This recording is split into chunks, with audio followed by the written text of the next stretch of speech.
Okay, it's time to talk about more destruction of the environment here on Long Island. That's right, unfortunately. We have this article here. It says, residents opposed planned Bellport warehouse. The developer's request for tax breaks. Obviously, this is only a Newsday, so we'll read this to you here.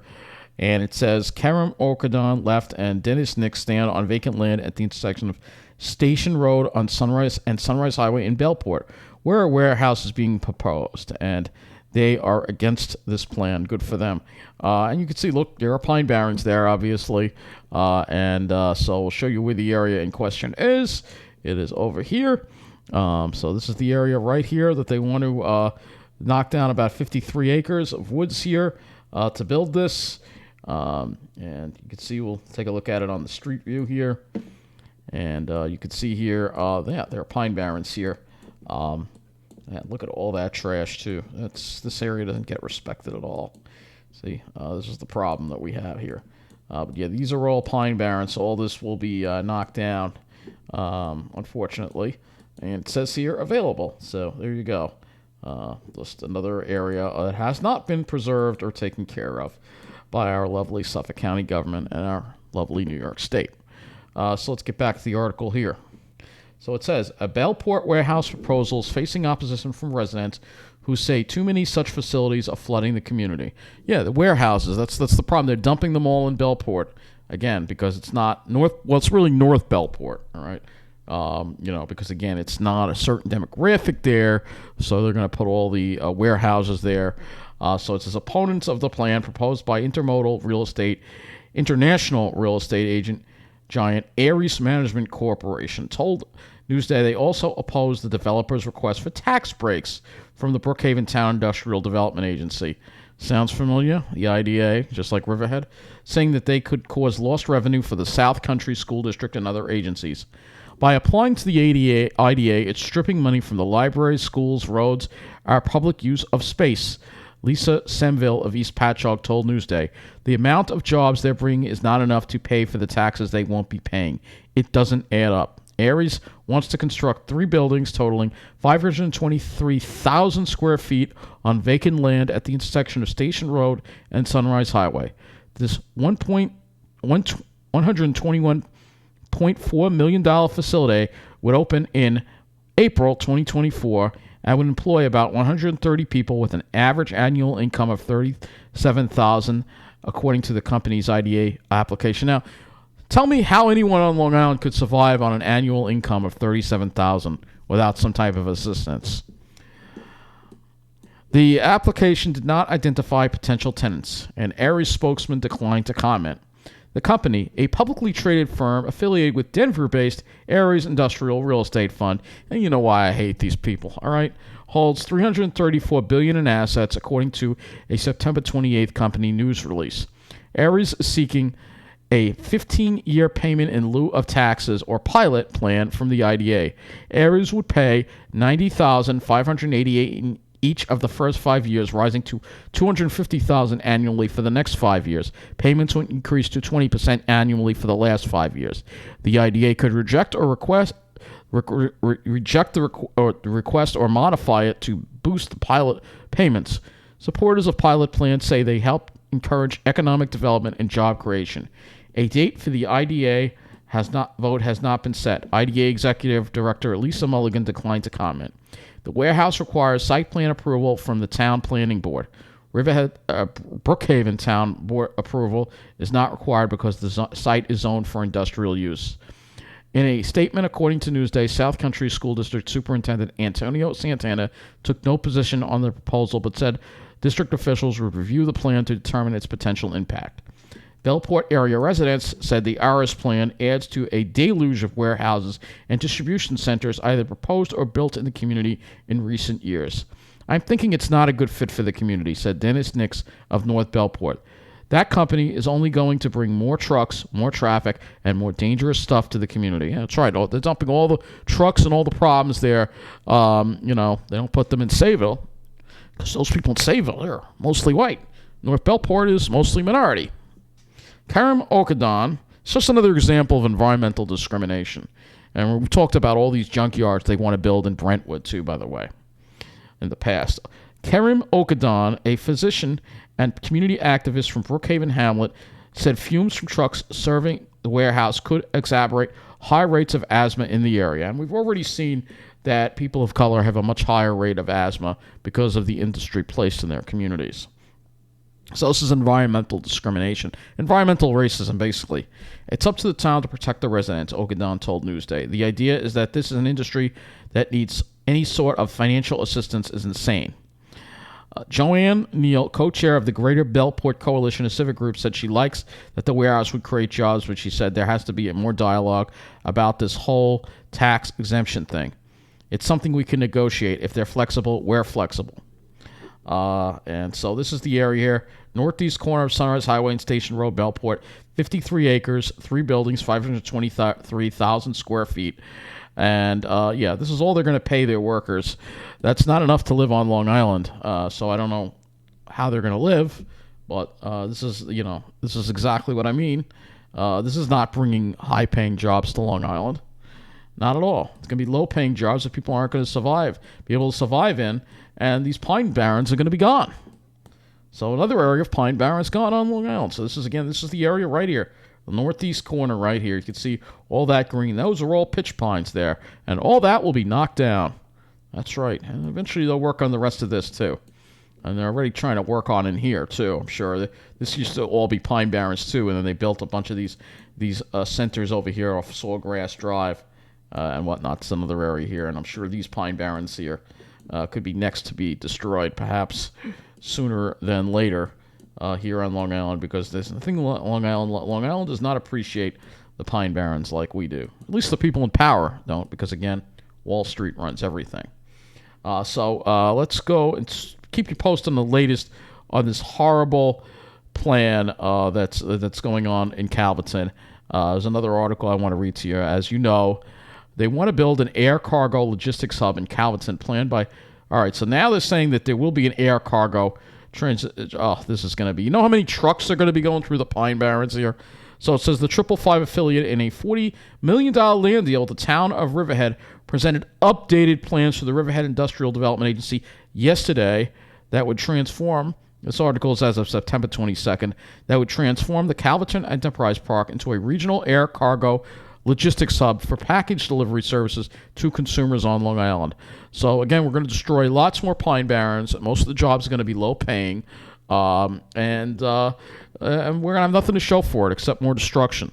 So Calverton Aviation and Technology vision is to initially build 600,000 square feet of a logistics warehouse space on the eastern runway at the Enterprise Park. A project engineer for the company told the Riverhead Industrial Development Agency. Packages would later be transferred from the warehouse to tractor-trailer trucks for delivery to other distribution facilities downstream. So at least this is the eastern runway and not the western one where there's more sensitive areas, but I'm still very concerned about the impact of this on the environment here. So the initial construction of 1 million square feet, which would include non-warehouse uses in 3 other smaller buildings, is the first phase of a 10 million square foot total build-out planned at the Enterprise Park. Some of the future construction will include additional logistics buildings along both runways at the site. So eventually, they're going to knock down the trees on the other side, too. We'll be using both runways eventually for cargo and for testing at the site, said architect Alex Baladimente of BLD Architecture said during Kat's presentation of the IDA. So, you like how they denied it. Now they say they... So this was an abandoned airport. Now nature has come and trying to reclaim it, and they want to have this huge cargo planes going right over the people who live in... who are going to the Calverton National Cemetery to visit their loved ones. This is horrible. This is unconscionable. But this is Long Island, where it's all about money, it's all about Wall Street, it's all about greed here. It's one of the worst examples of it. So let me go on with the article here. It said, Robinson said Amazon is an example of the kind of customer the warehouses on the runway would serve. Amazon is building or leasing last mile. Amazon is taking over everything. All right, or leasing last mile distribution centers throughout Long Island to get online purchase to consumers. Goods are delivered to the last mile centers by tractor trailers, which are bringing them from larger warehouses or airports. Currently, that end of the logistics business is not handled on Long Island, Robinson said. UPS, FedEx, and Amazon partner airlines currently ship to JFK or Newark International in New Jersey. This would be an incredible opportunity to bring that here, to provide that on Long Island and help feed Long Island from that end of it versus all that trucking that comes from points west. Future phases of development include additional logistics buildings along the southern portion of the 10,000-foot runway, an extension of the new taxiway to serve those buildings, the development of 400,000 square feet rail depot at the rehabilitated rail spur in the southwest corner of the site, as well as future development of an additional 9 million square feet along the 7,000-foot western runway, and that would be, again, the end of those woods. So they're going to build this whole industrial wasteland in the Pine Barrens, folks. This is in the Pine Barrens. CAT's Phase 1A plan consists of two $300,000, 300 square foot logistics buildings along the east side of the 10,000-foot eastern runway, as well as three smaller flex buildings totaling 400,000 square feet, which will be set back from the runway. The flex buildings would house tenants in the aeronautics, industrial, aviation, environmental, energy, medical, and educational fields. The Phase 1A plan also calls for the construction of a new taxiway on the east side of the runway connecting to an apron adjoining the two logistics buildings. The apron will accommodate cargo planes delivering goods to the warehouses. So we're going to have this whole thing going on here in the Pine Barrens. This is devastating, guys. This is devastating. The Pine Barrens will never be the same again. And if you really want to go to the Pine Barrens, well, I'm sorry. You're going to have to go to New Jersey for that. Phase 1A will be built out over a 5-year period at a cost of $171 million, according to a report prepared for CAT by James Lima Planning and Development. It will result in 235 construction jobs, producing $21 million in direct income for construction workers. It will generate at least 1,047 permanent jobs with an annual direct income of $95 million once Phase 1A is complete. They don't say how much these workers will be paid. So here are the people involved. Look at them. I mean, these are just the kind of people I hate. I absolutely despise people like this, all right?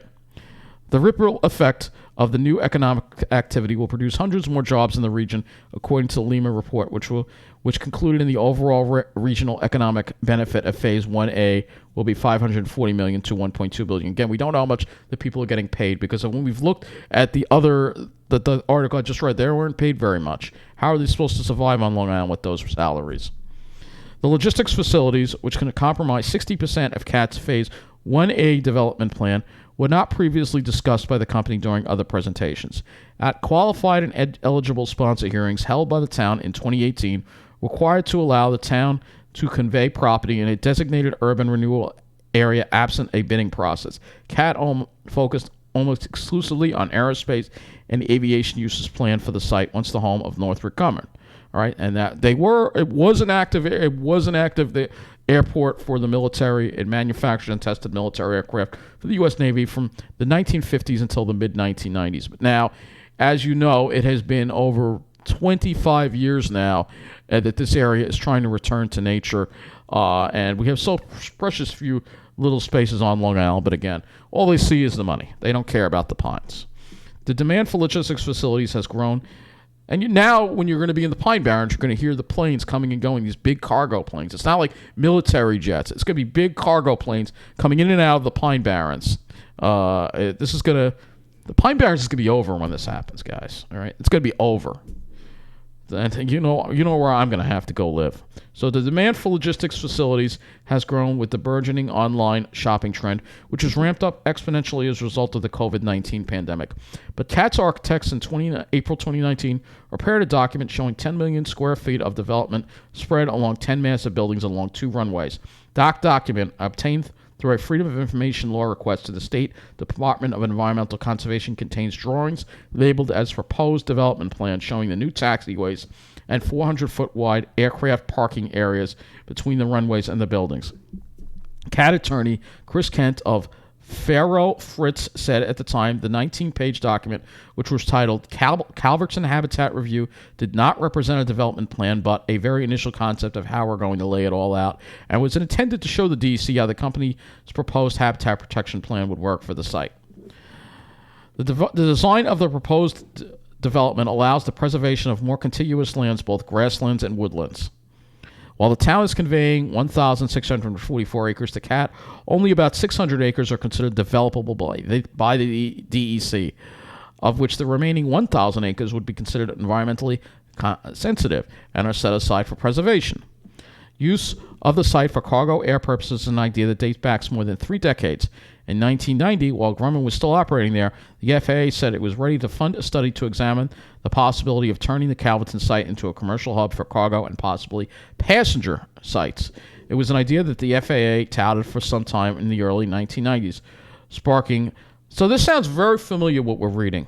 This sounds very familiar to what was once proposed in New Jersey. We're going to talk about that in a moment, right? It was an FAA idea, but it was sparked opposition from local residents. Local aviation advocates got a pro-airport referendum on the ballot in 2001, but it was rejected by voters. Current zoning at the site prohibits its use for scheduled passengers flights. The application for IDA benefits was jointly filed by CAT and the Riverhead Community Development Agency, which holds the title to the town's remaining 2106 acres of land at the Enterprise Park. Now, for all those people who want the drag racing, well, now your drag racing is going to disappear. So how do you like being stabbed in the back by Yvette Aguiar, huh? Told you she's no good. The town joined CAT in the application in order to facilitate development of the site and hasten payment of the purchase price prior to the completion of the land subdivision begun by the town in 2019. The subdivision has been stalled by the DEC's issuance of notice of incomplete application to the town, which must obtain Wetlands and Wild Scenic and Recreational Rivers Act permit from the DEC in order to complete the subdivision process. The town and CAT intend to enter a lease and project agreement with the IDA once the IDA approves the application for IDA benefits. CAT is seeking sales and mortgage tax exemptions and real property tax abatements. So they're getting this like next to nothing, all right? We're giving one of our most precious resources away, all right? Upon execution of the lease and project agreements with IDA, CAT and the town proceed to closing the sale as per the terms of an agreement signed in March. We would like to close as soon as possible. We are hoping to close by the end of this year or early next year, Curry told the IDA yesterday. We have been poised and ready. If the agency accepts this application, we'll start the marketing program for the prospective tenants. We want to move very quickly in attracting them. The ability to close by the end of the year or early next year is questionable, since the IDA resolution accepting the application and initiating preliminary review, which the IDA board passed unanimously yesterday, states that the IDA is not bound to even consider holding a public hearing on the application until CAT provides evidence that all necessary site plan approvals, architectural review, zoning approvals, and permits have been approved. Obtaining the approvals spelled out in the resolution would typically require more than a few months, especially if additional environmental analysis is required. The town board has jurisdiction over the site plan applications within the Enterprise Park. In that capacity, it will continue to determine whether CAT's current plans conform to a generic environmental impact statement prepared in 2014 in connection with the current zoning for the site, as well as the findings statement adopted by the town board when the GEIS was finalized. If the current plans do not conform to those documents, a supplemental GEIS will be required. If they are found to confirm, a new state law enacted in 2013 specifically for the Calverton Enterprise Park requires all local agency permits to be approved within 90 days, or an application will be deemed approved for those permits. The law is silent about which permits are local agency permits and whether that term includes county health department permits. Subsequently, IDA's counsel, Nixon Peabody, will conduct its own due diligence investigation of the proposal with the assistance of third-party consultants, including a qualified financial consultant. The financial consultant will be retained through a request for proposals proposed by the IDA board yesterday. CDA Director Dawn Thomas said after the IDA meeting yesterday, she does not believe the provision in the resolution stating the IDA is not bound to act on the application after all site plan and zoning approvals are obtained does not prohibit the IDA from acting before those approvals are granted. I don't believe it is determinative, Thomas said. The IDA board could choose to act on the application anyway, allowing the closing to take place more quickly. So they want to try to ram this through. And, reading this kind of reminds me of something. And before I get to that, I just want to say, this is exactly why I want Wall Street to crash. These developers have lots of money in the stock market. Well, the stock market needs to keep going down, and it needs to keep going down a lot, by at least 1,000 to 2,000 points a week. But unfortunately, that didn't happen today. It went up by about 765, as you see there. And that means they're going to continue to try to destroy the Pine Barrens, destroy the environment on Long Island, as well as price us out of Long Island, right? So this kind of reminds me of something that we were talking about, all right? And again, we'll show you EPCAL here. and the area. Yes, I know. What they're planning is much bigger than what was there at Grumman, all right? You're going to have all these buildings here. You're going to have cargo planes coming and going, trucks coming and going through here, ruining the peace and quiet. And I believe one of the runways actually goes right over. So if you have a southeast wind, or a northwest wind, they may be flying right over Calverton National Cemetery. So people who are grieving, visiting their loved ones there, they're not going to get peace and quiet. Yeah, this makes the drag racing thing look like nothing, all right? It really does. This is horrible. So this kind of reminds me of how the New Jersey Pine Barrens Act came to be. Now, there used to be NJ Pine Barrens Jetport. This is something very similar to what was proposed in New Jersey at one time. World's largest jetport was once planned for the Pine Barrens. All right, it was going to be 4 times larger than Newark or JFK. All right, at the time. All right, so this is what they wanted to do in New Jersey. All right, but it was stopped, and it caused the New Jersey Pine Barrens Act to come into be and protect the Pine Barrens there. And they've done an excellent job at it because people in New Jersey care about the Pine Barrens, unlike people on Long Island that don't seem to care.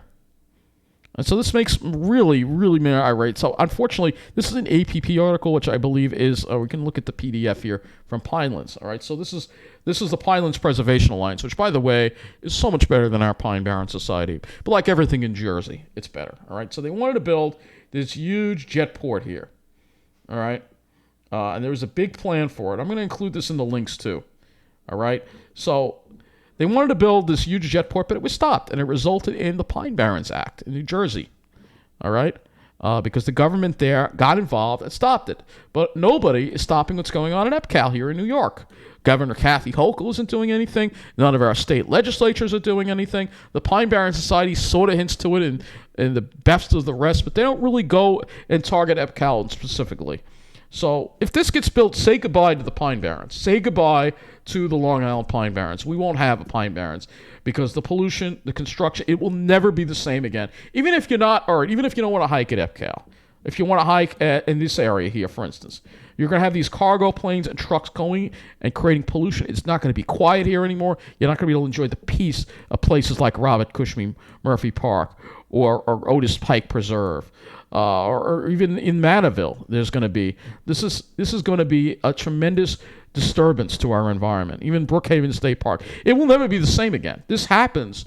The Pine Barrens are gone if this happens, and you're going to have to go to New Jersey to really get a nice, peaceful Pine Barrens experience. This is an outrage. I'm making this video specifically for Governor Kathy Hochul, who's running for re-election. All right, let's go to Kathy Hochul. Kathy Hochul right now. We're going to just go to our thing here. Let's see if we can get the Kathy Hochul.com site. All right. This is the lady that's running, obviously, for delivering results for New York State. She's been contacted about this. She doesn't want to get involved. All right. She says, I'm a progressive Democrat. I care about the environment. But yet she's a hypocrite because she's not doing anything to stop this. All right. And in fact, she's driving around in a gas-guzzling SUV instead of taking transit to all these events. All right. She's full of it. Environment. She's not doing anything about the Pine Barrens. She doesn't even mention the Pine Barrens here. All right? Yeah, I know Lee Zeldin is probably not going to help the Pine Barrens much either. All right? But the reason why Kathy Hochul is lost on me is not just the crime. Even for the progressive values that she claims she stands for, like the environment, she's not doing anything to stop this.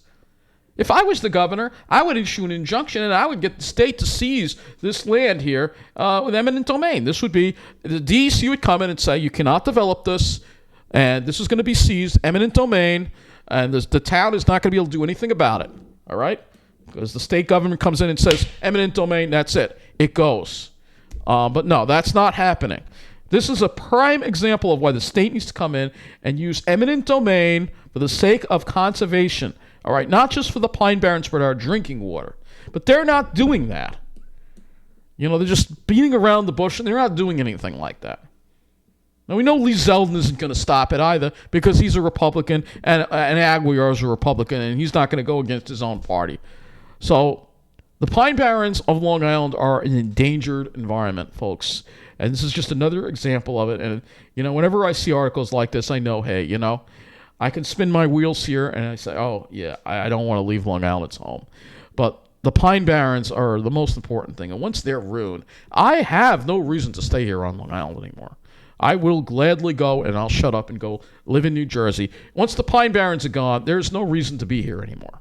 All right? And that's the way we're heading.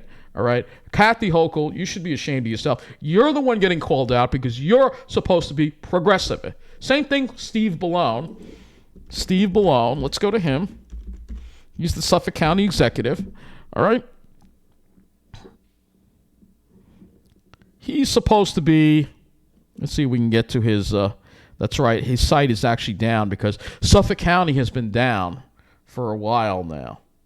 That's right, Suffolk County's website has actually been down for a while, so we can't even access his website because he screwed up. Somehow he let Suffolk County get hacked. All right, this guy right here. I'll just put him on the screen here. All right. You're saying you're a Democrat, right? You're progressive. You care about the democratic causes like protecting the environment, yet you're not doing a damn thing to stop this. Kathy Hochul isn't doing a damn thing to stop us. There's still a bill sitting on Kathy Hochul's desk to expand Edgewood Preserve that she hasn't done. All right? So who do these people really serve?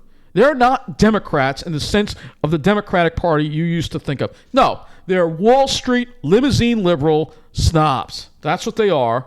They're there to serve Wall Street. They don't care about the environment. They don't care about your safety. They only care about the snobs. That's the problem that we have in the state right now. All right? And, I have to vote for Lee Zeldin because the crime is a crisis in this state, and he's the lesser evil. But unfortunately, when it comes to the Pine Barrens, there's no one in New York State government that cares about the Pine Barrens that's in any large amount of power. There is nobody. You want to have somebody who cares about the Pine Barrens? Well, I'm sorry. You're going to have to shut up and go live in New Jersey.